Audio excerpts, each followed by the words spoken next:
Appalachian State University. He is a communications major. He's also a personal trainer here at Appalachian State University, and I will hand this over to you. How's everybody doing today?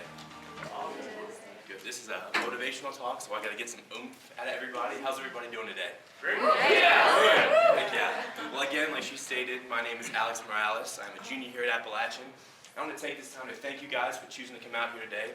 It says a lot about you to take a Saturday out of your weekend and come to a leadership conference. It's awesome. So with my time up here, I'd like to do something a little bit different. I'd like to present you guys with a challenge. Now, some of you might take this and think it's easy. Others might find it more difficult. But either way, I'd really like you to take it seriously. This challenge is for you to really practice critical thinking and to think outside of the box. Now, for some of you might be super familiar with this. It's awesome, great. But I've found that a lot of people have problems thinking outside of the box. From stepping back and seeing something in a different angle, a different light. And this is very important. People forget how important creativity is. That's why I kind of presented this challenge. A way you guys can think about that and remember it is visualize a box in your mind. I'm a very visual learner, so this kind of helps me out. But think of yourself in that box and taking one big step out. I know it sounds silly, but that helps me think about it. It is really important that we separate ourselves from what we think we know and just be open to something new, okay? Now, creativity, like I said, a lot of people forget the importance of it. They forget it over a long period of time.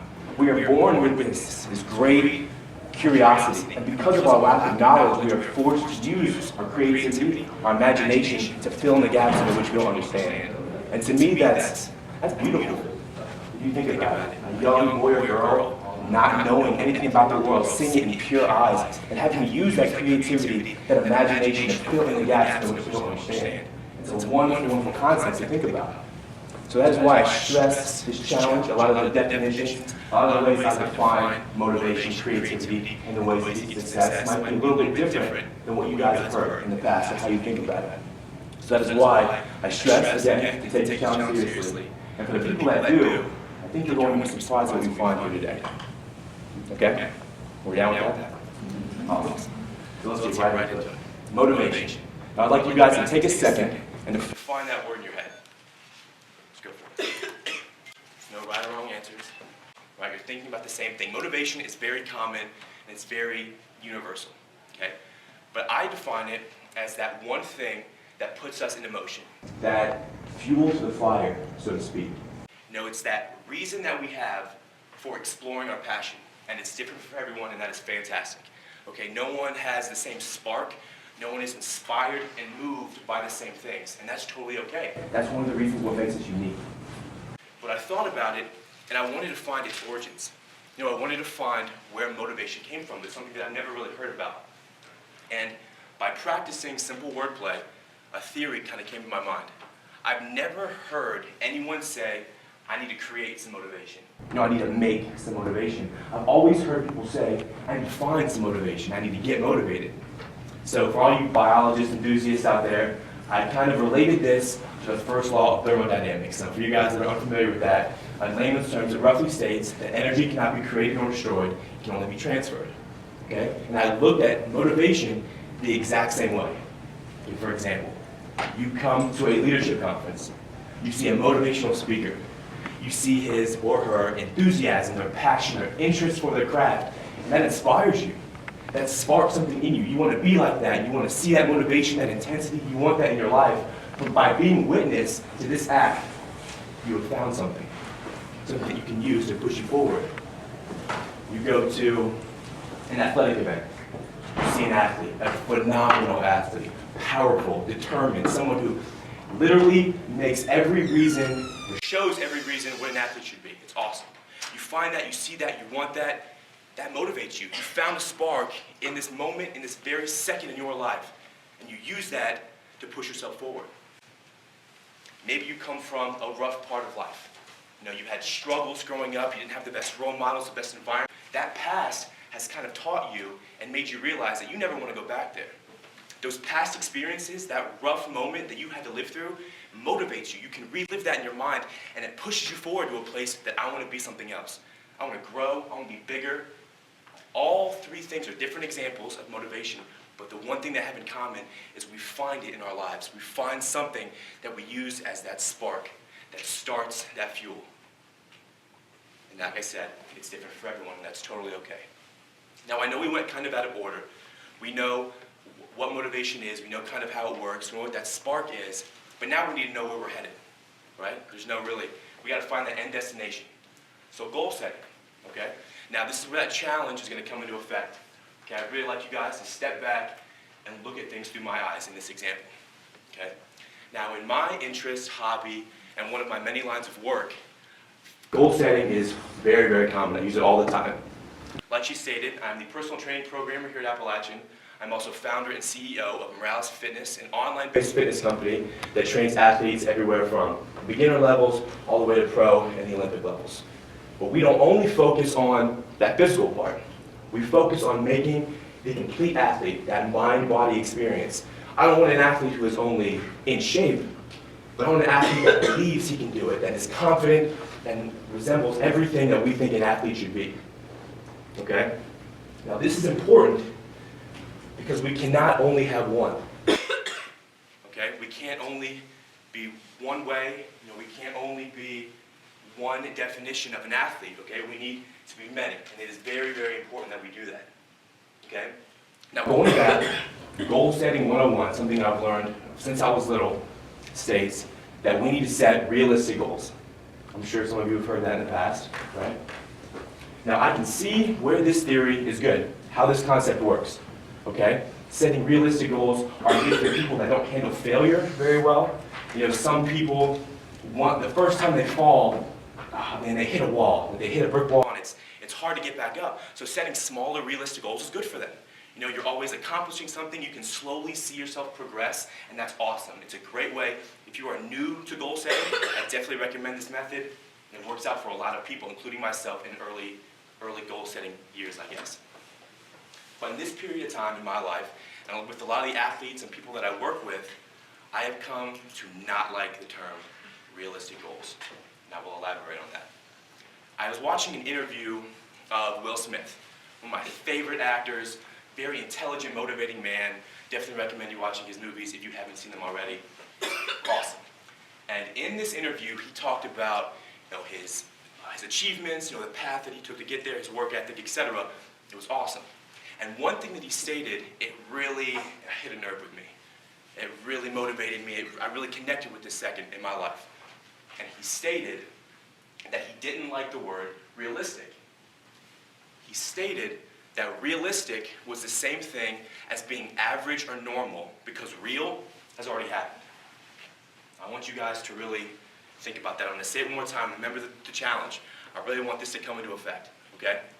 He stated that he didn't like the word realistic because to him, realistic was the same thing as being average or normal because real has already happened. For me, I loved it. The second I heard it, I can really relate to it. I really thought about that and worked to understand it more, and I found that to my definition of realistic, it sends a contradicted message. It sends a message that yes, you can do it, but because someone else already has, right? That's a realistic goal. If you had a young boy come up to you and say, I want to be the first man to lift 1 million pounds, for example. I know it's a bit it's a bit out of the ordinary right there, but you would laugh at him, you'd kind of, make fun of it, or maybe you'd encourage him but kind of walk away and not believe it, right?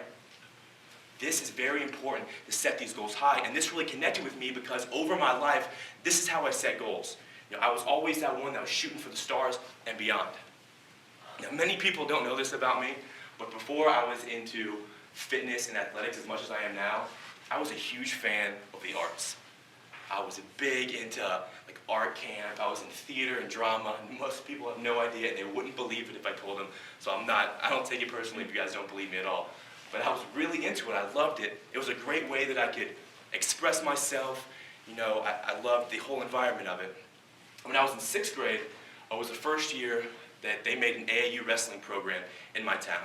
And my father wrestled in high school for a little bit, heard about it, and asked if I wanted to do it. Now, I want to make it clear that my father was not one of those men who said, you have to do this, you have to play football or get big and be a man. Absolutely not. He was one of those people, one of those parents that said, you can do anything you want as long as you love it.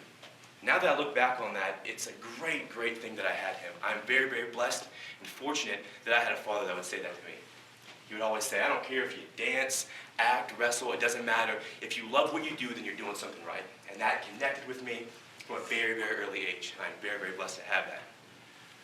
But with that, I remember going to my first ever wrestling tournament. He talked me into it. I decided to do it. My mother will never let me forget this story. It's kind of funny, I know. But I went there, and I was really self-conscious at this time. You know, I was a little chubby kid. I described myself as a little chubby brown boy running around. You know, the little Puerto Rican kid that's running around town, you know. I was very self-conscious, you know, really overweight. I was kind of just super into the arts and never really had that time for physical fitness. But, you know, I tried it out. My father talked me into it, something that I really wanted to do. And I remember this tournament was so big that they had to write our weight class on our arm so they could make sure the two kids going out there were the same. And this mortified me. I did not want anyone knowing my weight. I knew I was a little chubby and I didn't want anyone else to know it. And I hated it. But my mother being there, she comforted me and said, Alex, you're being silly. Don't worry about it. You're going to do great. So with that, I went out and I had a pretty good first tournament, I would say. I won some matches. I lost some matches. You know, it was overall a really good experience. It was after that tournament, after that moment, when I really found a passion in wrestling. It was something that I didn't just love the sport itself, I loved the lifestyle, you know, the whole process of training, doing everything you had to do. I loved it, it was great. And I'm one of those people who, when I set a goal, or I decide I'm passionate about something, I'm all in it. I'm 100% invested. And I'm not afraid to tell you what that is, okay? So going to school, you know, people would ask me how I did, you know, what I'm thinking about it, and I was straight up and forward, and I said, I'm going to be the best wrestler I can be. I'm going to win middle school states, I'm going to win high school states, I'm going to move on to a college level, I'm going to be the best.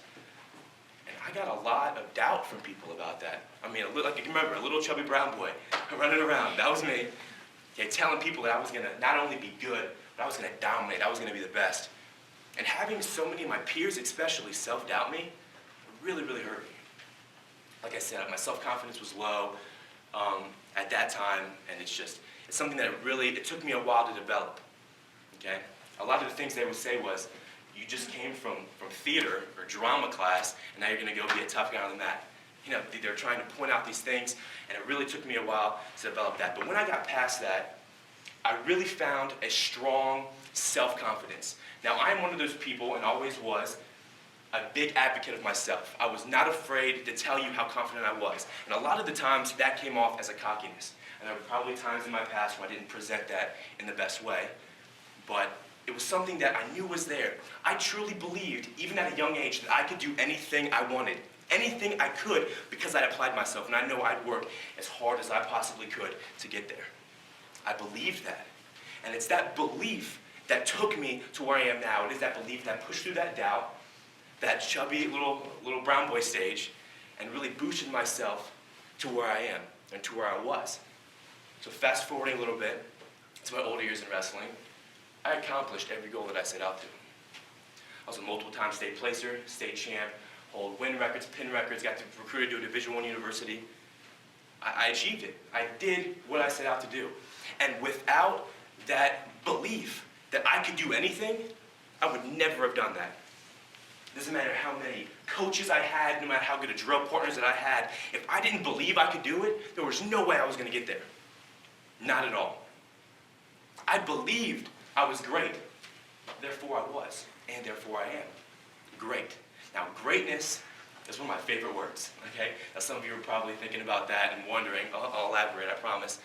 But for me, the definition of greatness is becoming the absolute best you that you can possibly be.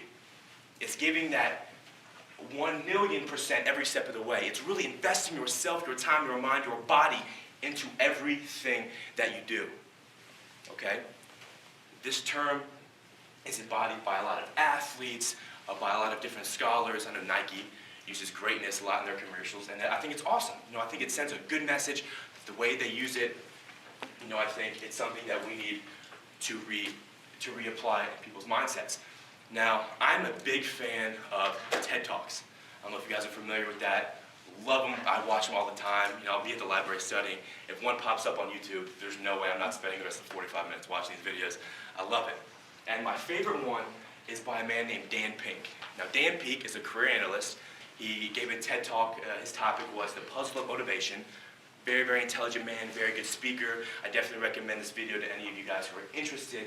He's a New York Times best-selling author with multiple books. Phenomenal. Definitely check it out. And he made a comment that I really connected with as well. Again, it was one of those times in my life when I just got it. Okay? And he stated that there's a difference between what science says and what we actually do. Okay, again, remember the challenge. Step back and see this from a different angle. Okay, try to understand. I'll say it again. There's a difference between what science says and what we actually do. And I thought about this. And for the majority of people that have goals and they're attempting things, the way we get there is no secret. Okay? There's no big elaborate way to achieve something. I want to get a better grade on the next test. I didn't do so hot the last time. I want to improve. How do I do that? By studying. We're college kids, right? We know that. Get a tutor, preparation, spend more time doing it. I want to improve my 5 or 10K time. How do I do that? By training, by running. And if you don't know the exact steps to better yourself, you know how to do that, right? You know there are personal trainers, you know they're online. I mean, you can find 5 easy tips to running on pretty much any blog about running. It's very easy to find these things. But if it's so easy and simple for people to find the right steps, to find the path, then how can so many people fail? That was a big, big question. That was a big roadblock that I hit when researching all these topics. And I thought about it, and I found many different reasons why people fail. Okay? A big one was making excuses. You know, I didn't have time to study today. You know, I had work. I only had like a 2-hour break. I needed to eat. I needed to mentally relax. Really? You needed to mentally relax and eat for 2 hours? No. I mean, that's an excuse. I know I've used these excuses. I mean, I'm not, and remember, I'm not a 7-year-old professor coming to you guys and telling you that this generation is bad. Okay? I'm in this generation. I'm just as old as any of you guys. I'm 20 years old. Okay? We make excuses. People are making excuses all the time for not accomplishing things, or reasons why they don't have time, why they didn't do it, etc. We need to find these things and we need to cut it. We need to snip it right in the butt. Okay? But I kept looking into it and I said that couldn't be the only reason why people are failing. And I had a really hard time finding the answer. And I decided to, instead of looking at the people that failed and find out what they did wrong, I decided to look at the successful people and find out what they did right. And once I did that, it occurred to me. It hit me just like that. You see, there are great people in this world. And these people have a character trait that not many others have. Okay? It is their ability to fully invest their mind, their body, and everything that they do into their task. I have come to call this character trait a controlled obsession. Now, controlled obsession, both words being very important. Okay? Now, to explain this, we can think of great athletes like Michael Jordan. Now, everyone has seen those championships that he won. Okay? They watch the games, they've seen those famous dunks, right? They see that, but what they don't see is the time that he puts into doing all that. They don't see the time that he gives up putting every single piece of effort in his body he can into this. Okay, they don't see that hour spent in the gym, on the court, mentally preparing himself. They don't show that. All they show is that end result, and it is important to realize what he does to get there. Okay? Now, my brother, sister, and I are very, very blessed to have the parents that we do. Both of them are extremely, extremely hard workers, and it's awesome to be able to see that growing up. Now, my mother is one of the hardest, not only women, but human beings I have ever met. I put her on a pedestal above any other, okay? And by watching that and seeing that growing up, it has really showed me and helped me make me into the man I am today. Now, controlled being the key word as well. I don't want you guys to think that my parents are one of the people who always were working and we never had time to see them. That is not it at all. My mother really did a good job of making her schedule around her kids. Every time we needed her, she was always there. Phenomenal. I love it. To this day, I will never be able to thank her enough. Okay? I want you to remember that. But with that being said, it was every extra moment in her day that she wasn't taking care of us, that she was working.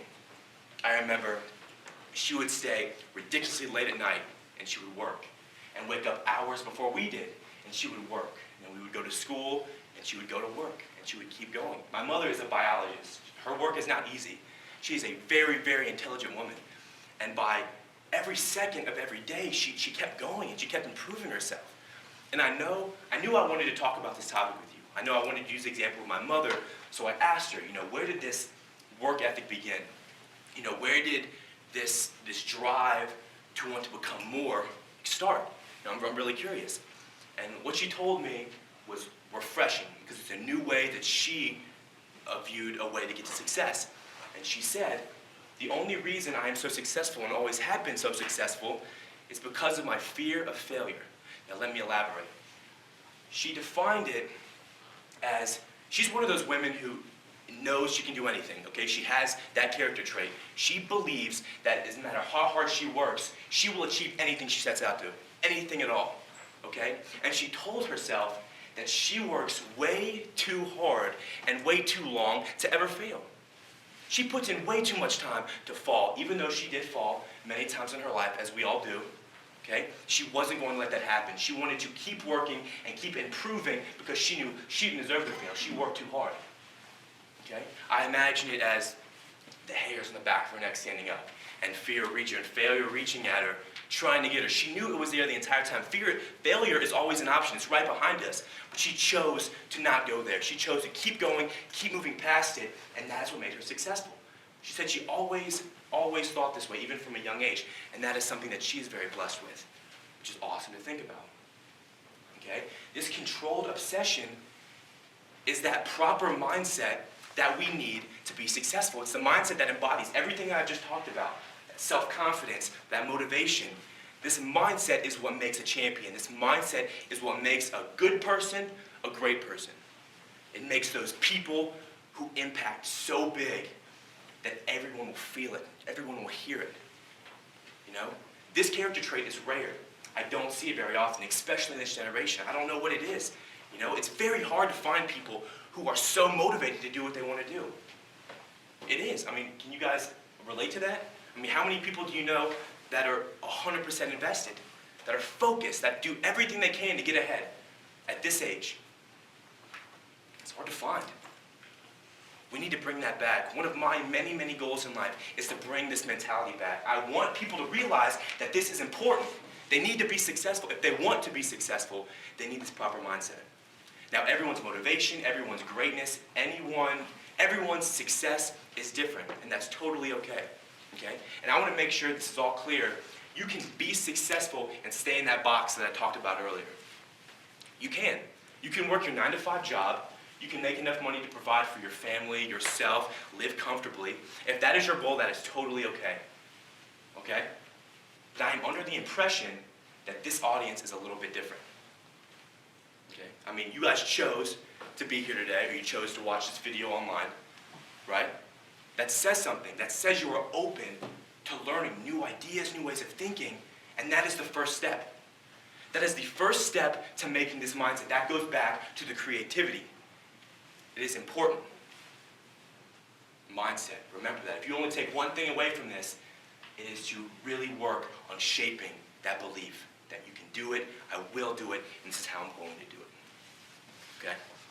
Now, my younger brother, he's 18 years old. He is a senior in high school, and he is a phenomenal cross-country and track athlete as well as a triathlete. He's one of the best in the world in his age group. He's competed at the Pan Am Championships in Brazil, the World Championships in London this past summer. Really, really good athlete. But I want to make it clear that my athletic success, and as well as my brother's athletic success and my sister's, are not because we are athletically gifted or talented. I want to explain. I don't like when people say, man, you're talented. I hate it. I'm not talented. I view talent as that thing that we are, our God-given ability, that thing we are born with. What we have is a sickening, disgusting work ethic. How I'm good is that skill that I've developed. That's not my talent. I was a little chubby brown boy, right? I didn't walk out being just a beast on the wrestling mat. I worked for it. Hours and hours of preparation made me the athlete I am today, made me the man I am today, and same with my brother. I just want to make that clear. okay? But being the great athlete that he is, he's getting recruited to a lot of universities for cross-country track, triathlon, etc. And he's having a hard time with it. Now, not getting recruited, but just the official visits and doing all that good stuff. Now, I'm in Boone. I really can't go with him to a lot of the official visits, so I try to call him up after every one, see how it went, how he's feeling. And he tells me the same thing after every one. He's like, man, I don't know. And I say, can you explain that? What are you talking about? He says, I'm not saying I'm better than everyone else. Okay, I want to make that clear. But I'm finding that not many people share my drive, like just my need to be the best. I can't find it. I feel like our family's weird. Like we're the outcasts. It's really hard to find people who are just as self-driven, that know what they want and that are going after it. Now, my brother does a very good job of critical thinking. Okay, he's really good at stepping back and seeing things from a different angle. And he told me, he said, I understand that college is a time for us to find ourselves. I'll experience drinking, I'll experience partying. I'm going to be in that environment sometimes, and I'm ready to experience that. But that is not my priority. My priority is to do everything that I can to be the best. And we've worked too hard. Throughout high school, we didn't have the normal high school experience. Our day would start, we'd wake up 5 a.m., we'd be at the gym, we'd go to school, we'd go to practice, we'd be home. I saw my brother twice a day in high school. Once in the morning, once at night. We constantly were working. And that is something that we got from my mother's sickening work ethic, from my father's sickening work ethic, and it's something that we need to apply. And he's telling me all these things, and he's having a really difficult time finding people that are like him. Now, my mother, being the mother that she is and the researcher that she is, she really did her own digging and investigating. And when she's on these trips, she always is asking professors and people involved in the student body about how our generation is doing, like how we think, are there people out there that are this motivated? And in every university, everyone she asks, they always say the same thing. They said that people today, that students today, are lacking that internal drive to do more. They said that most people are going through the motions. A lot of people are in college because they feel they have to. Their parents said, you have to go to college, that's fine, or we're cutting you off kind of thing. I have a lot of friends who are like that, right? People are not realizing that they need to find something in life. It doesn't matter what that is. From the arts to athletics to business, I'm all over the board. I found things that I enjoy. No matter what you find, it is important to find it.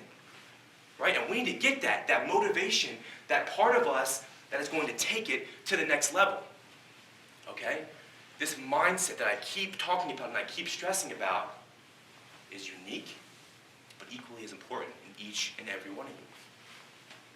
And I want you to develop that. I want you to really think about that and take it to a whole other level. Okay? Now, the reason that I chose this topic, the reason that I'm so passionate, that I am so excited about giving this speech is one particular reason. I myself have what I have defined as a controlled obsession. Okay? I truly believe, I've stated this before, that I can do anything. I really, really believe that. I believe that I am one of those people who can set a goal, and I know for a fact that I will achieve it because I will not stop working until I do. I will go out and seek the help that I need. I will seek out the proper guidance. I'll do whatever I can. It's not because I'm not naturally gifted or that talent that I was born with.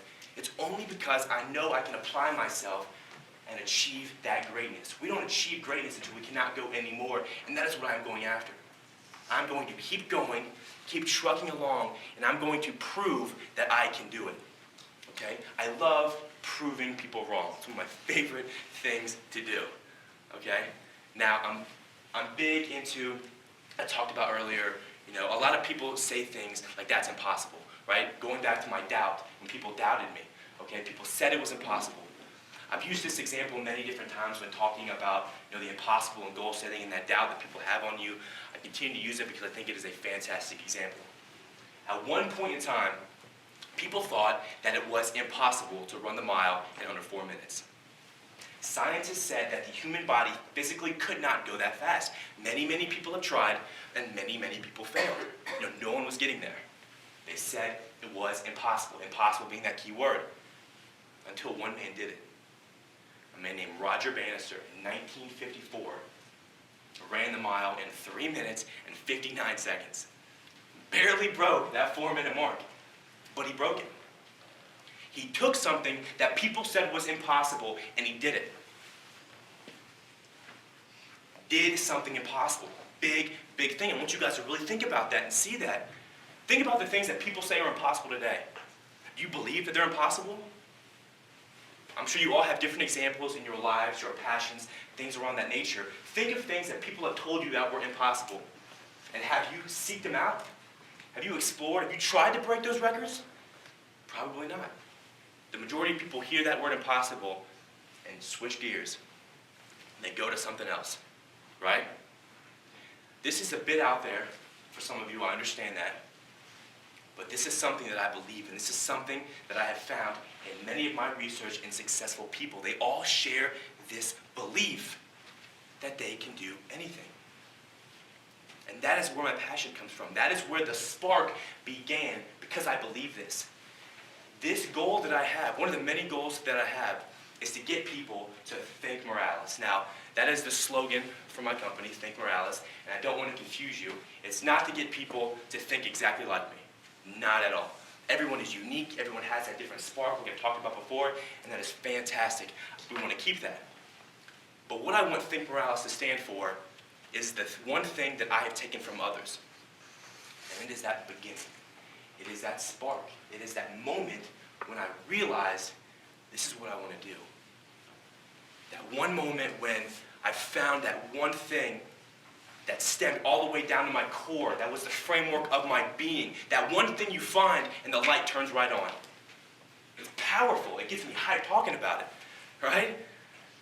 It is something that we need to find. And that is what I want to stand for. That is my goal. That is my reasoning. And that is the one thing I stress to you all. To go out and find it. That's not just going to come by going through the motions, by doing it because you think you have to. I want you to step out of that box, see things that you didn't think were possible, and go after it. Go back to that childhood creativity. Think big. We have every resource we need at Appalachian State University right here, or at the colleges that you come from. We are able to get any help that we need, so why not use it?